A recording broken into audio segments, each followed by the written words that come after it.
మిత్రులారా నమస్తే. చాలామంది వెన్నుపూస నొప్పితోటి సతమతం అవుతూ కాసేపు కూర్చోవాలన్నా కూడా చాలా బాధపడుతూ ఉంటారు.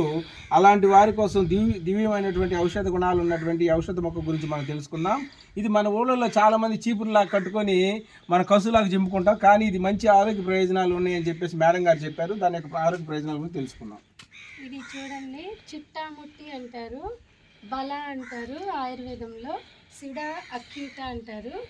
ఈ ఈ మొక్క యొక్క ఆకులు అంటే సమూలం అంటే వేరుతో సహా ఆకులు కానీ కాయలు కానీ ఫ్లవర్స్ కానీ మొత్తాన్ని కలిపి బాగా ముద్దలాగా దంచి దానిలో ఒక నువ్వుల నూనె ప్లస్ పాలు వేసి కనుక కాచి ఒక ఆయిల్ని అంటే దాన్ని క్షీరబల తైలం అంటారు.